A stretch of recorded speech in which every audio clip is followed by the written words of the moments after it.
going to do an interesting new project. This project is typically called kit mashing, where you take multiple kits and you put them together, or you rearrange the parts of an existing kit. I'm going to work with this rocket called the Star Trooper. It's a really nice little 7-inch rocket, and I have two of these. I built each one just a little bit different. This one I put the fins back a little bit farther and put them upside down. But what's nice about these kits is that you can play around with the parts and do different things with them. I did add an extra engine clip to this because it normally has a friction fit. This rocket on an A34T will easily go to the 900 feet that it specifies. It goes up and vanishes. You don't see it until the streamer pops apart. What's really interesting is that this is built using two different body tubes, and there's a coupler in between. The coupler becomes the engine thrust ring when you insert the engine. So this is a really interesting type of rocket design. What I'm going to do is take these two kits. I'm going to build it such that I have one rocket, and I'm going to put the body tubes from the other one on top of it. So I'm going to have a rocket that's probably closer to about 1 foot long.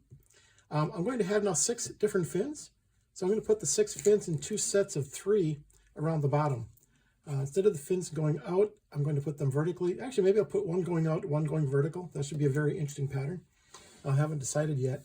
And what's also interesting is I am going to build this with a Kevlar cord. I'm going to put the Kevlar cord attached to the center point, which is where the new coupler is going to be. So when I put this together like this, with this body tube up here, see here's the joint, I'm going to put the Kevlar cord attached about this point right here, keep it away from the ejection blast. I should be able to squeeze a 2-inch streamer in there. So again, this can be a very interesting build. I've got a lot of things I can play around with. I've got 6 fins. I'm going to have many different body tubes all stuck together one after the other. After I get done, I'll have probably just an extra nose cone, although I sometimes lose nose cones, so that's okay to have. So again, Star Trooper, really nice rocket. I'm going to call this my tall trooper. And what I find is that the rocket, when I got the parts like this, are really easy to rearrange. And again, if you're looking for a small rocket that flies really high, this one will do it on just a simple little A34T. You easily got a 900-foot flight of it. Very nice rocket. So let's go ahead and do some interesting redesigning with this rocket. So here's all the parts from both kits. I'm going to put together the body tubes and how I believe I want the body to look.